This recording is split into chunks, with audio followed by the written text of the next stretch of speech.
Halo, ya, Ibu lanjutkan ya. Kalau tadi kita bicarakan tentang sebab-sebab korupsi, maka sekarang kita akan bahas tentang pemberantasan korupsi. Ya, jadi kalau ada sebabnya dan penyebabnya itu menyebabkan sesuatu yang buruk, maka harapannya harus diberantas, dihilangkan. Kalau tidak bisa dihilangkan sama sekali, paling enggak bisa kurangi yang banyak banget ya, sehingga nanti bisa sampai hilang, insya Allah ya. Apa sih pemberantasan korupsi itu?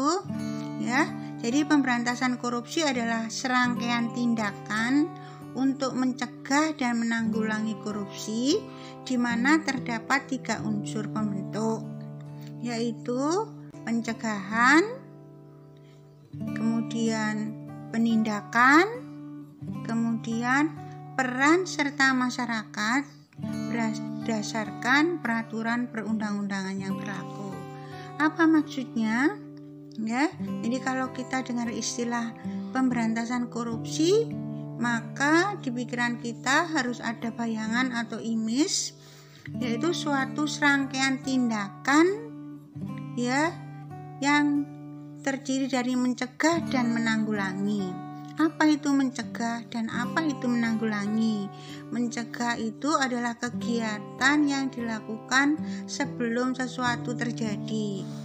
Ya, jadi kalau misalnya sebelum terjadi korupsi, maka harus mempunyai kuat iman dulu supaya tidak melakukan korupsi. Ya, kemudian mempunyai moral yang tinggi, ya, seperti kejujuran, tidak berlaku curang, tidak serakah dan sebagainya. Kemudian bagaimana dengan istilah menanggulangi? Kalau istilah menanggulangi itu, ya, istilah menanggulangi itu artinya sesuatu yang sudah terjadi ditanggulangi supaya tidak terjadi lagi. Ya, misalnya sudah ada korupsi, maka cara menanggulanginya dengan cara menindak koruptor tadi untuk diproses secara litigasi atau secara yuridis atau secara hukum, kemudian sampai bisa dikenakan pidana, yaitu apakah pidana penjara, ya, pidana seumur hidup dan sebagainya, atau berapa tahun gitu. Nah, pada pemberantasan korupsi yang terdiri dari pencegahan penanggulangan itu terdapat 3 unsur pembentuk, yaitu pencegahan, yaitu kegiatan-kegiatan yang dilakukan supaya korupsi tidak terjadi. Kemudian penindakan ini jika koruptornya sudah tertangkap, ya, kemudian diproses secara hukum litigasi lewat proses peradilan. Jadi ada laporan, penyelidikan, penyidikan, penuntutan sampai proses sidang pengadilan, ya, sampai ada putusan hakim, ya, dan putusannya itu apa.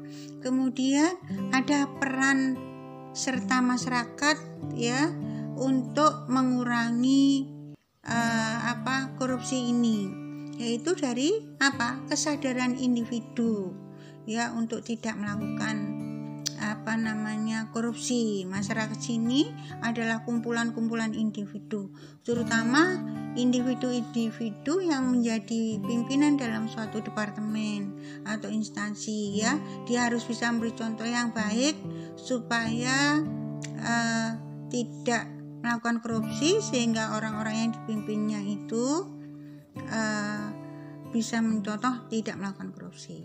Saya kira itu yang disebut dengan pemberantasan korupsi secara garis besarnya. Ya, nanti akan Ibu lanjutkan lagi pada sesi 3. Terima kasih, selamat menyimak.